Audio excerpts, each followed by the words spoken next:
Le passage d'aujourd'hui est Galates chapitre 6, versets 11 à 18. Lisons ensemble. Voyez, avec quelles grandes lettres je vous ai écrit de ma propre main. Tous ceux qui veulent se rendre agréables selon la chair vous contraignent à vous faire circoncire, uniquement afin de n'être pas persécutés pour la croix de Christ. Car les circoncis eux-mêmes n'observent point la loi, mais ils veulent que vous soyez circoncis, pour se glorifier dans votre chair.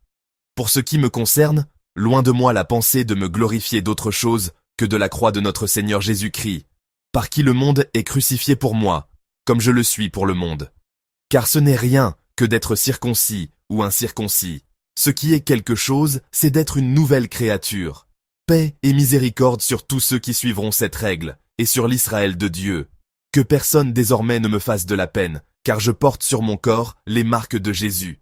Frères, que la grâce de notre Seigneur Jésus-Christ soit avec votre esprit. Amen. Amen.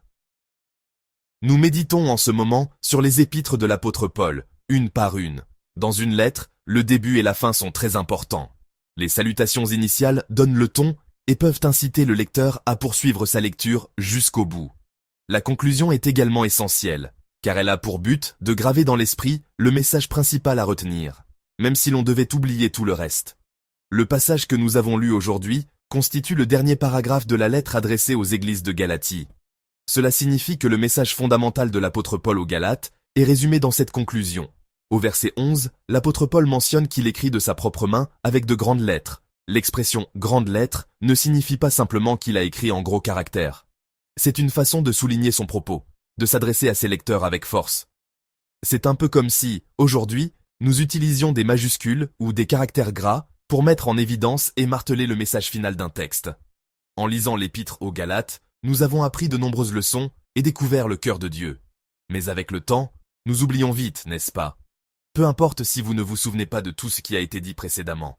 Si nous gravons ne serait-ce que ce dernier passage dans notre cœur aujourd'hui, je crois que nous pourrons conserver l'essentiel du message que Dieu a voulu nous communiquer à travers cette épître.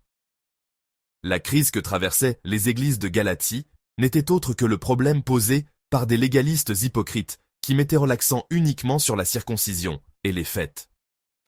Il ne s'agissait pas de simples légalistes insistant sur l'observation rigoureuse de toute la loi, mais de légalistes à l'esprit étroit, qui se focalisaient sur quelques préceptes seulement, en les imposant aux autres.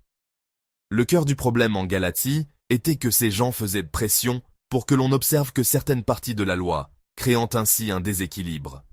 Par exemple, dans la vie de foi, certains se consacrent exclusivement à la prière et ne courent qu'après les réunions de prière. D'autres, trouvant l'étude de la Bible formidable, y consacrent tout leur temps et leur énergie. Parfois, certains se plongent dans les œuvres de charité au point de considérer que c'est là l'essence même de la vie chrétienne. Prises une par une, ces choses n'ont rien de mauvais. Prier avec ferveur, chercher à connaître les Écritures, servir les autres, qu'y aurait-il de mal à cela? Cependant, la vie de foi a un mot-clé important, l'équilibre. Nous croyons en Dieu et nous le confessons. Notre Dieu est un Dieu trinitaire. Dieu est un, mais il subsiste en trois personnes qui forment un équilibre parfait, le Père, le Fils et le Saint-Esprit. Nous croyons en un Dieu trinitaire, n'est-ce pas? De la même manière, notre foi doit aussi être équilibrée. Bien sûr, nous ne pouvons pas atteindre un équilibre parfait par nous-mêmes, mais l'objectif vers lequel notre foi doit tendre est celui d'un juste équilibre. Or, ceux qui détruisaient cet équilibre dans les églises de Galatie étaient, précisément, ces légalistes prêchant un autre évangile. C'est pourquoi l'apôtre Paul veut expliquer aux membres des églises de Galatie, qui s'étaient laissés séduire par cet autre évangile légaliste, ce qu'est une foi saine et équilibrée, une foi véritablement fondée sur l'essentiel. L'épître aux Galates peut sembler décousue, mais en son sein, l'apôtre Paul développe une argumentation très systématique pour défendre cette foi équilibrée.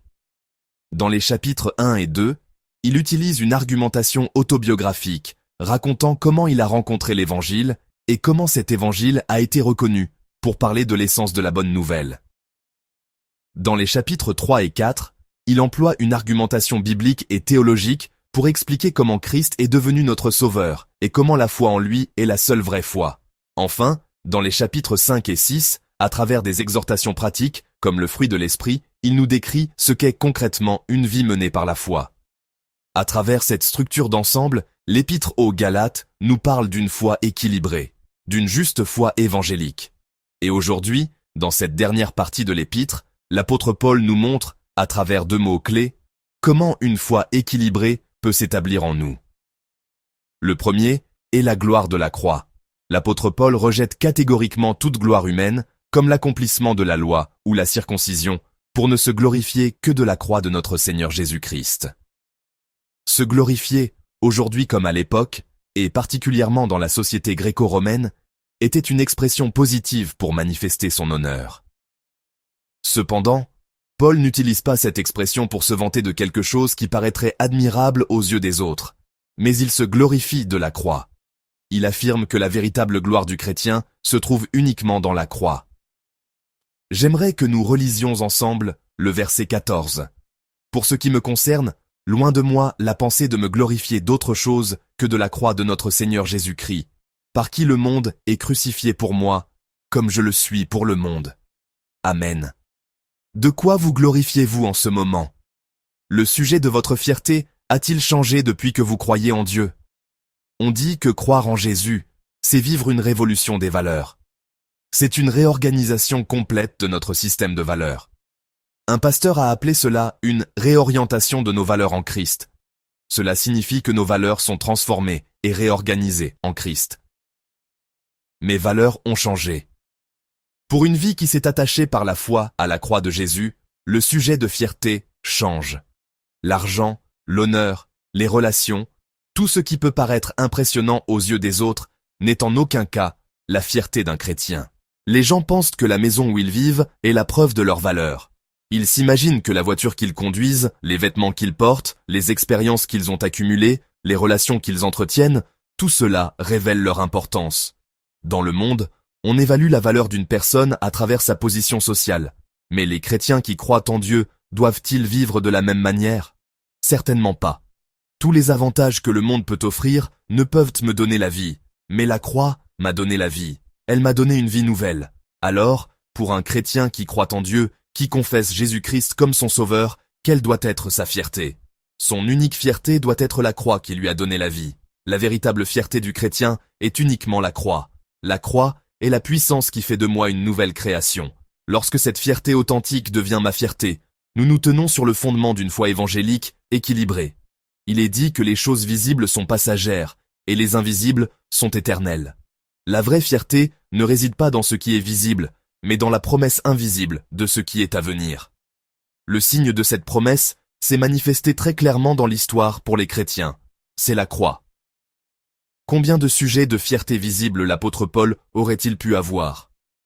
Il était de la tribu de Benjamin, celle du premier roi d'Israël, Saül. Paul avait donc une lignée prestigieuse. Il était hébreu, né d'Hébreux, disciple de Gamaliel, le plus grand maître de son temps. De plus, il était citoyen romain de naissance, membre de la nation la plus puissante de l'époque. Et après sa rencontre avec Dieu, que de choses n'a-t-il pas accomplies par l'Évangile? Non seulement il a fondé des églises, mais il a aussi guéri, et même ramené des gens à la vie, par des miracles. Spirituellement, intellectuellement, socialement, il ne lui manquait presque rien. Son seul défaut, si l'on peut dire, était peut-être son apparence. Selon la tradition, l'apôtre Paul était de petite taille, et avait le dos voûté, mais à part cela, il avait de nombreux sujets de fierté. Pourtant, l'apôtre Paul a considéré toutes ces choses du monde comme des déchets, et a estimé que la connaissance de Christ était le bien le plus précieux. C'est cela, la véritable gloire du chrétien. Celui qui vit en considérant cela comme sa véritable fierté peut marcher dans une vie de foi équilibrée. J'ai dit que nous ne pouvons pas équilibrer nos vies par nous-mêmes. Nous ne pouvons pas trouver l'équilibre dans notre foi par nos propres forces. Ce n'est pas nous qui le faisons. Si la croix est établie en moi, c'est par cette croix que l'équilibre s'installe dans ma vie et dans ma foi. C'est pourquoi l'apôtre Paul se glorifie de la croix. Souvenez-vous que la croix apporte l'équilibre à tout notre être. Que vous et moi ne nous glorifions que de la croix. Je vous bénis. Deuxièmement, ce que l'apôtre Paul souligne, c'est la foi qui porte des marques. Lisons ensemble le verset 17. « Que personne désormais ne me fasse de la peine, car je porte sur mon corps les marques de Jésus. » Amen. L'apôtre Paul dit qu'il a les marques de Jésus sur son corps. Les marques de la croix sont sur son corps. Ces marques désignent avant tout les blessures que Paul a reçues sur tout son corps en prêchant l'Évangile. Il a dérivé une nuit et un jour dans l'abîme. Il a été roué de coups. Il a aussi été lapidé au point d'être laissé pour mort et jeté hors de la ville. Il a vraiment frôlé la mort à plusieurs reprises. Son corps pouvait-il être en bon état? Cependant, l'apôtre Paul dit que toutes ces blessures appartiennent à Jésus. Dans l'épître aux Colossiens, au chapitre 1, verset 24, il fait cette confession. « Et ce qui manque aux souffrances de Christ, je l'achève en ma chair, pour son corps, qui est l'Église. » Il considérait toutes les souffrances endurées pour l'Évangile comme une participation aux souffrances de Christ. Ainsi, les marques laissées par la prédication de l'Évangile ne sont pas simplement des cicatrices de douleur. Elles deviennent des marques de gloire, un mémorial glorieux qui, au-delà de la souffrance, mène à la vie de la résurrection, en triomphant du péché et de la mort. Ce mot « marque » en grec est « stigma ». À l'époque, ce mot désignait la marque au fer rouge appliquée sur les esclaves pour indiquer leur propriétaire. Aujourd'hui encore, le mot « stigmate » peut signifier une cicatrice honteuse ou une blessure. Mais l'apôtre Paul appelle les blessures sur son corps les marques de Jésus. À travers ces cicatrices qui semblent honteuses, il confesse qu'il appartient à Jésus. Pour les chrétiens, la confession « J'appartiens au Seigneur » est une confession très importante. C'est parce que le chrétien a été racheté par le sang précieux de Jésus-Christ.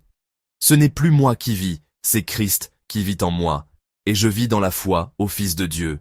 Ainsi, la valeur d'un chrétien n'est pas déterminée par sa position dans le monde ou par la richesse qu'il peut offrir, mais par le sang précieux de Christ, qui est la seule garantie de ma valeur. La foi qui porte les marques nous fait donc connaître notre véritable identité et nous enseigne une humilité spirituelle qui nous permet de nous attacher à la croix, notre seule fierté. En regardant mes propres cicatrices, mes blessures, ma honte, je me rappelle sans cesse, j'appartiens au Seigneur. Le nom de l'équipe de louanges de notre réunion de prière du vendredi soir est précisément Stigma.